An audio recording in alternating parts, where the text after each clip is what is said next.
ആറ്റപ്പുറ ജംഗ്ഷനിൽ ചായ കുടിക്കാൻ വേണ്ടി നിന്നപ്പോഴാണ് ഒരു പൂച്ച ആക്സിഡൻ്റ് ആയി കിടക്കുന്നത് കണ്ടത്. പിന്നെ വേഗം തന്നെ നമ്മൾ അതിനെ എങ്ങനെയെങ്കിലും ആശുപത്രി എത്തിക്കാൻ വേണ്ടിയുള്ള ശ്രമം തുടങ്ങിയായിരുന്നു. അപ്പോൾ അവിടെയുള്ള ഒരു ബോക്സ് എടുത്ത് നേരെ നമ്മൾ വണ്ടി എടുത്തുകൊണ്ട് നേരെ നമ്മൾ അടുത്തുള്ള വൈകിട്ട് ഇപ്പോൾ പഴവറ്റിയിലുള്ള ഒരു ആശുപത്രി മാത്രമേ ഉള്ളൂ. അങ്ങനെ നമ്മൾ നേരെ അവിടെ പോയി ഡോക്ടറെ കാണിച്ചു. ഡോക്ടർ എല്ലാം വന്ന് സിസ്റ്റർ എല്ലാം വന്ന് നോക്കിയായിരുന്നു. അപ്പോൾ നോക്കിയപ്പോൾ അതിൻ്റെ കാലിൽ ചെറിയ ഒരു മുറിവുണ്ടായിരുന്നു. അതേപോലെ തന്നെ താടിയലിൻ്റെ ഭാഗത്ത് ഒരു മുറിവുണ്ടായിരുന്നു. അങ്ങനെ ഇഞ്ചക്ഷനൊക്കെ എടുത്തു, ഗുളിയൊക്കെ തന്നു. എന്നിട്ട് പറഞ്ഞു ഒന്ന് നോക്കിക്കൊള്ളാം, എന്നിട്ട് മരുന്നൊക്കെ ഇട്ട് തരാമെന്ന് പറഞ്ഞു.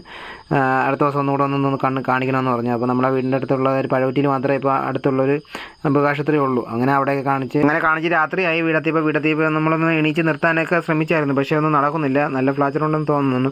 അങ്ങനെ അവിടെ നിന്ന് ഒരു മരുന്നൊക്കെ തന്നായിരുന്നു, ഒരു പൊടി മരുന്നായിരുന്നു. ആ മരുന്ന് കണ്ട് ഇതിൻ്റെ മുറിവിലൊക്കെ ഇട്ട് കൊടുക്കാൻ പറഞ്ഞിട്ടുണ്ടായിരുന്നു. എന്നിട്ടൊന്ന് ശ്രദ്ധിച്ച് നോക്കാൻ പറഞ്ഞു.